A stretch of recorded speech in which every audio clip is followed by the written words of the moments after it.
नमस्ते। आज हम एक खास मुरली पर थोड़ी गहराई से बात करेंगे। ये 7 अक्टूबर 2025 की मुरली और इसका जो विश्लेषण हम देख रहे हैं वो इसे एक अलग ही नजरिए से पेश करता है। वो कहता है कि ये मुरली असल में आत्मा की शुद्धि के लिए एक दिव्य तकनीक जैसी है, खासकर याद के जरिए, मतलब ईश्वर की स्मृति के जरिए। और जो बात इस विश्लेषण को खास बनाती है वो ये है कि ये रूहानी बातों को ना विज्ञान के कुछ आइडिया से जोड़ने की कोशिश करता है, जैसे कि न्यूरोप्लास्टिसिटी यानी दिमाग के खुद को बदलने की ताकत, या फिर क्वांटम फिजिक्स के कुछ सिद्धांत। तो आज हमारी कोशिश यही रहेगी कि इन दिलचस्प कनेक्शंस को थोड़ा खोल कर समझें। ये स्रोत आखिर याद की प्रक्रिया को एक रूहानी और आप कह सकते हैं एक साइंटिफिक घटना की तरह कैसे देख रहा है। तो चलिए इसी सवाल से शुरू करते हैं। क्या ये जो याद की यात्रा है ये वाकई एक तरह का न्यूरो इमोशनल रीसेट हो सकता है, जैसा ये विश्लेषण कह रहा है? देखते हैं। शुरुआत करते हैं मुरली के एक मुख्य पॉइंट से।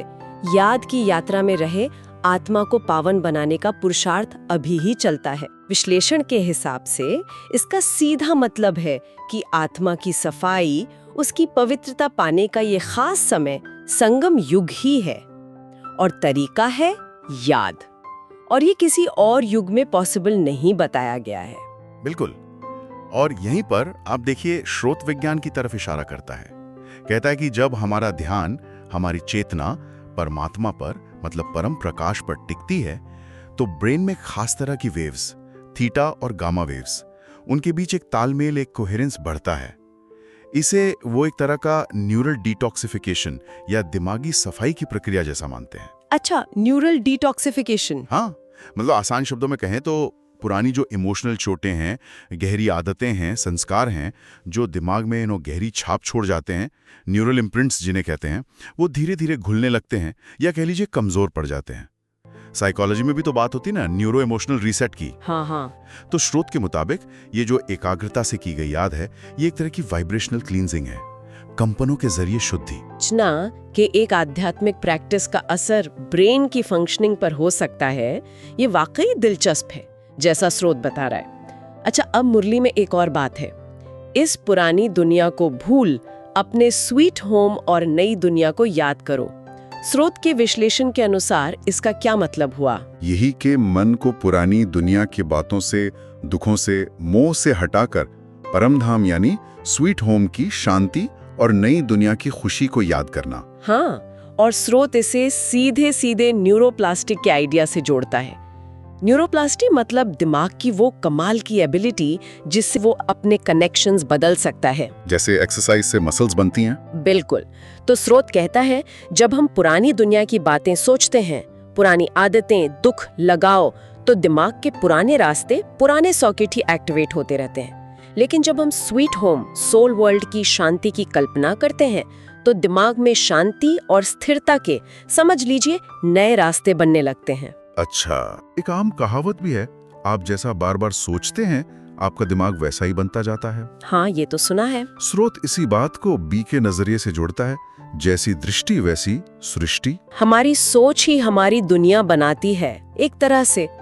तो स्रोत के मुताबिक याद की प्रैक्टिस से हम एक्टिवली अपने ब्रेन को रीवायर कर रहे हैं एक बेहतर दिशा में। तो ये न्यूरल डिटॉक्स और ब्रेन रिवायरिंग की बात हुई। स्रोत मुरली के एक और पहलू पर ध्यान दिलाता है, देही अभिमानी या आत्मा अभिमानी स्थिति में रहना, खासकर ज्ञान सुनते समय। मुरली कहती है रूहानी बच्चों को देही अभिमानी होकर सुनना है, मतलब खुद को शरीर न समझकर एक आत्मा के रूप में ज्ञान लेना। स्रोत इसकी क्या व्याख्या करता है? स्रोत यहाँ फिर एक साइंटिफिक एंगल लाता है। उसके अनुसार जब हम मैं शरीर हूँ की भावना से थोड़ा हटते हैं, देही अभिमान से परे जाते हैं, तो दिमाग का एक खास हिस्सा है पोस्टीरियर सिंगुलेट कॉर्टेक्स, वो कम एक्टिव होता है। पोस्टीरियर सिंगुलेट कॉर्टेक्स, ये हिस्सा आमतौर पर सेल्फ की भावना से, अपने बारे में सोचने और बॉडी से जुड़े होने के एहसास से जुड़ा होता है। तो स्रोत का मानना है कि जब ये हिस्सा शांत होता है तो नतीजा क्या होता है? अवेयरनेस बढ़ती है, दूसरों के लिए करुणा का भाव आता है, मन में स्थिरता आती है। तो ये साक्षी भाव जैसा हुआ? हाँ, बिल्कुल। एक तरह से ऑब्जर्वर स्टेट या क्वांटम विटनेस मोड कह सकते हैं। तो स्रोत के अनुसार देही अभिमानी होना सिर्फ एक आध्यात्मिक अवस्था नहीं है, यह मेंटल उलझनों और दुख से निकलने का एक प्रैक्टिकल तरीका भी है।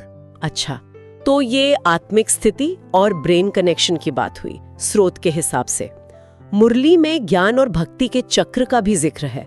ज्ञान और भक्ति, सुख और दुख, दिन और रात का खेल। स्रोत इसे कैसे देखता है? स्रोत इसे चेतना के उतार चढ़ाव की एक बड़ी रिदम के तौर पर देखता है। जैसे हमारे शरीर में सोने जागने का एक नेचुरल साइकिल होता ना, सर्केडियन रिदम। हाँ, वैसे ही स्पिरिचुअल रास्ते पर भी कभी ज्ञान मतलब समझ और जागरूकता का दौर आता है, तो कभी भक्ति यानी खोज और लगन का। स्रोत के अनुसार संगम युग इस साइकिल में एक खास टर्निंग पॉइंट है, एक रीसेट पॉइंट, जहां अज्ञानता का अंधेरा हटकर ज्ञान का दिव्य प्रकाश फैलता है। ये ज्ञान और भक्ति के खेल का एक निर्णायक मोड़ है। और एक बहुत गहरा विचार है मुरली में जिस पर स्रोत बहुत जोर देता है, वो ये कि पुराने संस्कार या गहरी आदतें वो परमात्मा की याद की अग्नि में भस्म हो जाती हैं। मुरली कहती है, बाप को याद है तो बच्चों को भी याद में रहने का पुरुषार्थ कराते हैं, इससे विकर्म विनाश होते हैं। स्रोत के अनुसार इसका मतलब हुआ कि ईश्वर की याद में इतनी पावर है कि वो बुरे कर्मों के असर और नेगेटिव आदतों को मिटा सकती है। स्रोत इसके पीछे एक पॉसिबल साइंटिफिक प्रोसेस की तरफ भी इशारा करता है। वो कहता है कि जब हम गहरे ध्यान या याद में होते हैं तो ब्रेन में कुछ अच्छे केमिकल्स रिलीज होते हैं, जैसे सेरोटोनिन, डोपामाइन। हाँ, हैप्पी हार्मोन्स। बिल्कुल, ये मूड अच्छा करते हैं, खुशी का एहसास देते हैं, और जब हम अच्छा महसूस करते हैं तो स्ट्रेस कम होता है, और स्ट्रेस में लिए जाने वाले गलत फैसले या आदतों का जो लूप होता है ना, वो टूटने लगता है। अच्छा, स्ट्रेस लूप टूटता है। हाँ, और जब ये स्ट्रेस का पैटर्न टूटता है तो उससे जुड़ी हुई कर्मों की आदतें, वो हैबिट लूप्स भी कमजोर पड़ जाते हैं। इसीलिए स्रोत इस फॉर्मूले को सामने रखता है, remembrance is equal to soul detox plus संस्कार रीसेट। सोल डिटॉक्स प्लस संस्कार रीसेट, वाओ। यानी याद न सिर्फ आत्मा की सफाई करती है बल्कि पुरानी गहरी आदतों को बदलने में भी मदद करती है। ये कनेक्शंस वाकई सोचने पर मजबूर करते हैं। फिर मुरली में स्वीट होम को याद करने की प्रैक्टिस भी आती है। हमको अब घर जाना है, स्वीट होम को याद करना है। ये आत्माओं की असली दुनिया, परम धाम का ध्यान करने की बात है। क्या स्रोत इसके बारे में भी कुछ कहता है? हाँ, स्रोत यहाँ भी एक पॉसिबल लिंक बताता है। परम धाम का वर्णन कैसा होता है? अक्सर सुनहरी लाल रोशनी वाली शांत दुनिया के रूप में। हाँ, गोल्डन रेड लाइट। स्रोत का मानना है कि इस तरह की शांत और प्रकाशमय दुनिया की कल्पना करने से ब्रेन के सेंटर में जो पीनियल ग्लैंड है वो एक्टिवेट हो सकती है। Pineal gland? हाँ, ये ग्लैंड मेलाटोनिन बनाती है जो नींद कंट्रोल करता है, और सेरोटोनिन जो मूड बैलेंस करता है। इसमें इसका इंपॉर्टेंट रोल है। तो स्रोत का तर्क ये है कि रेगुलरली इस तरह का मेडिटेशन या विजुअलाइजेशन करने से नींद बेहतर हो सकती है, मन शांत रह सकता है, और इमोशनली भी हीलिंग हो सकती है। इसे स्रोत परम धाम के शांत वाइब्रेशंस का शरीर पर पड़ने वाले पॉजिटिव असर के रूप में देखता है। मुरली में एक और फर्क बताया गया है, रियल ज्ञान के चित्र और भक्ति मार्ग के चित्र। कहा गया है, तुम्हारे तो है रियल चित्र, वो सब है भक्ति मार्ग के। यहाँ रियल से क्या मतलब है स्रोत के हिसाब से? स्रोत इसे एनर्जी या फ्रीक्वेंसी के लेवल पर समझाने की कोशिश करता है। उसका मानना है कि ज्ञान यानी सच्चाई की गहरी समझ एक खास तरह की मेंटल स्टेट से जुड़ी है। वैज्ञानिक भाषा में इसे गैमा सिंक्रोनी कह सकते हैं। Gamma Synchrony. हाँ, ये स्टेट तब बनती है जब बहुत क्लैरिटी होती है, फोकस होता है, या अचानक कोई गहरी बात समझ में आती है, इनसाइट। ये एक तरह की पाने या समझने वाली फ्रीक्वेंसी है। दूसरी तरफ भक्ति मार्ग की भावनाएं, अगर उनमें ज्ञान की क्लैरिटी ना हो तो वो ज्यादातर थीटा वेव से जुड़ी हो सकती हैं। ये गहरी भावनाओं और यादों से रिलेटेड है, पर जरूरी नहीं कि हमेशा क्लैरिटी लाएं। इसलिए स्रोत बाबा के कथन तुम्हारे चित्रों में सृष्टि का पूरा राज है को ऐसे देखता है कि ये चित्र सत्य को दिखाते हैं, और इन्हें देखने या समझने से सत्य के गहरे निशान, न्यूरल इम्प्रिंट्स ब्रेन पर बनते हैं। विजुअल लर्निंग वैसे भी काफी इफेक्टिव होती है। परमात्मा को सुप्रीम सर्जन भी कहा गया है। मुरली कहती है, आत्मा को पवित्र बनाने की दवाई केवल उनके पास है। स्रोत इसे कैसे समझाता है? ये दवाई कैसे काम करती है? देखिए, स्रोत के अनुसार परमात्मा को हाईएस्ट फ्रीक्वेंसी, सबसे शुद्ध ऊर्जा का स्रोत, परम प्रकाश माना जा सकता है। ओके, जब आत्मा मेडिटेशन के जरिए इस सोर्स से कनेक्ट होती है तो उसकी अपनी एनर्जी, यहाँ तक कि बॉडी की सेल्स के लेवल पर भी इस हाई फ्रीक्वेंसी के साथ अलाइन होने लगती है। स्रोत इसकी तुलना हार्ट कोहेरेंस से करता है, दिल और दिमाग के सामंजस्य की स्थिति। Heart coherence. हाँ, कुछ साइंटिफिक स्टडीज बताती हैं कि जब हार्ट और ब्रेन गहरे तालमेल में होते हैं, हाई कोहेरेंस में, तो बॉडी में हीलिंग तेजी से होती है, इमोशनल स्टेबिलिटी बढ़ती है और यहाँ तक कि डीएनए रिपेयर पर भी पॉजिटिव असर पड़ सकता है। तो स्रोत का निष्कर्ष है कि शिव बाबा की याद सचमुच आत्मा के एनर्जी फील्ड, बायोफील्ड की फ्रीक्वेंसी को बदलकर उसे शुद्ध और शक्तिशाली बना सकती है, जैसे कोई सर्जन ऑपरेशन करके बीमारी ठीक करता है। मुरली में एक ऐसी बात भी है जो थोड़ी चैलेंजिंग लग सकती है। वेश्याओं की सर्विस करो, उनको शिवालय की मालिक बनाओ। स्रोत इस गहरे निर्देश को कैसे देखता है? ये तो जैसे आध्यात्मिक केमिस्ट्री लगती है, सबसे नीचे माने जाने वाले वाइब्रेशंस को भी बदलना। स्रोत इसे इंडिविजुअल बदलाव से आगे जाकर कलेक्टिव कॉन्शियसनेस के लेवल पर देखता है। वो रूपर्ट शेल्ड्रेक के मॉर्फिक रेजोनेंस जैसे आइडियाज का हवाला देता है। मॉर्फिक रेजोनेंस, हाँ, जिसके अनुसार एक व्यक्ति या ग्रुप में आया बदलाव अनदेखे एनर्जी फील्ड्स के जरिए दूसरों को भी इम्पैक्ट कर सकता है। स्रोत का मानना है कि जब एक आत्मा बहुत पावरफुल तरीके से बदलती है, खासकर परमात्मा की याद से, तो उसके हाई वाइब्रेशंस आसपास के माहौल और दूसरी आत्माओं के संस्कारों पर भी एक सूक्ष्म पॉजिटिव असर डालते हैं। अच्छा, तो ये सिर्फ एक व्यक्ति का उद्धार नहीं है, बल्कि हाई वाइब्रेशंस के जरिए पूरे समाज के कर्मों का इलाज करने जैसा है। सबसे गिरी हुई अवस्था में मानी जाने वाली आत्माओं की सेवा करके स्रोत के अनुसार पूरे समाज के एनर्जी लेवल को ऊपर उठाने की कोशिश की जाती है। ये बहुत गहरी सेवा है। उड़ी के वरदान में देह अभिमान के एक बहुत महीन रूप की तरफ इशारा है। दूसरों की बातों को कट करना भी देह अभिमान का रॉयल रूप है। मतलब सिर्फ ये सोचना कि मैं शरीर हूँ ही देह अभिमान नहीं है, बल्कि दूसरों को बीच में टोकना, अपनी बात को ही सही मानना, ये सूक्ष्म अहंकार भी उसी का एक रूप है। स्रोत इसे कैसे जोड़ता है? स्रोत यहाँ फिर ब्रेन की फंक्शनिंग की ओर संकेत करता है।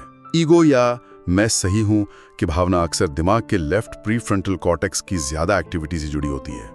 Left prefrontal cortex? हाँ, जबकि साक्षी भाव या शांत अवस्था में ब्रेन के दोनों हेमिस्फीयर ज्यादा बैलेंस्ड होते हैं। स्रोत के अनुसार जब हम दूसरों की बात को काटते नहीं बल्कि सम्मान देते हैं, भले ही हम उनसे सहमत ना हो, तो हमारे दिल और दिमाग के बीच का तालमेल, हार्ट ब्रेन कोहेरेंस बढ़ता है। ओके। इससे ना सिर्फ हमें शांति मिलती है, बल्कि हमारे रिश्ते भी बेहतर होते हैं। एक कहावत है, respect vibrates higher than reaction.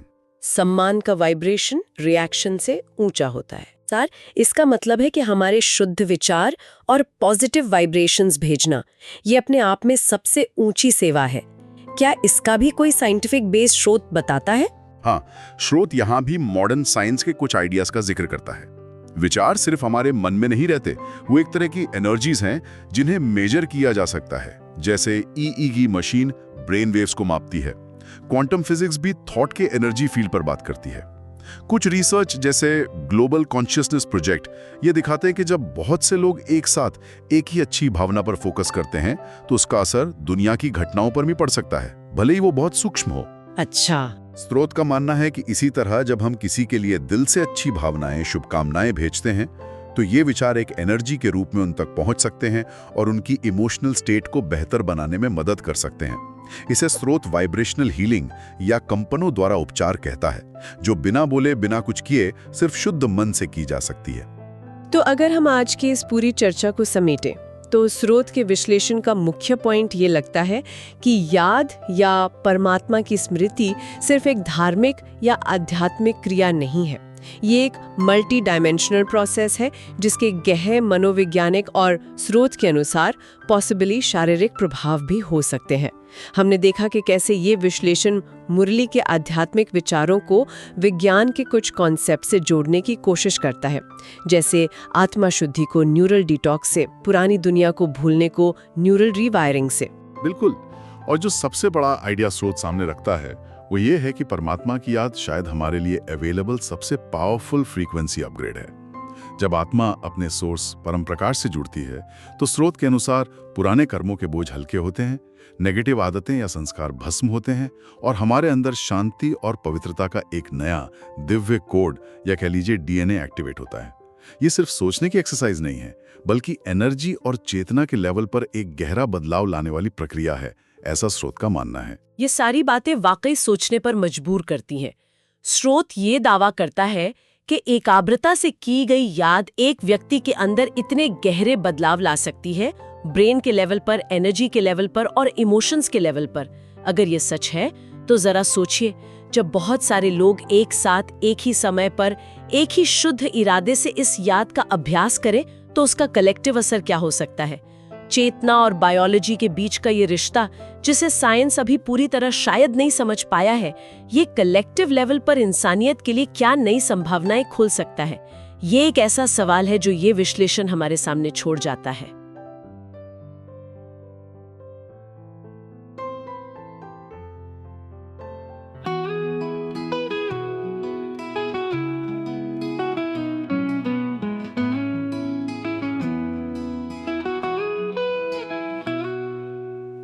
राहों में चलते चलते मिला एक रूहानी दोस्त, नजरों में बस गया वो, मन को छू गया वो रोशन।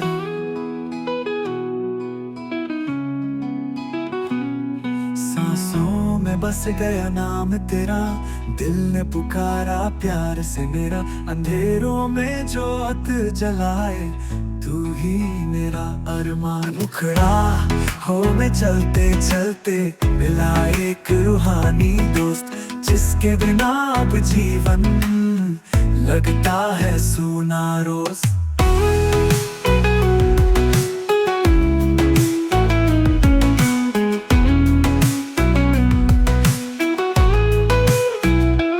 तेरी ही यादों का दरिया मन में उतरता जाए, तेरे ही नाम का मधुर सुर हर धड़कन गुनगुनाए। तू सखा, तू ही सहारा, तू ही प्रेम का प्यारा सितारा, दिल की गहराई से निकला सच्चा ये इकरार। मुखड़ा राहों में चलते चलते मिला एक रूहानी दोस्त, जिसके बिना अब जीवन लगता है सूना रोज।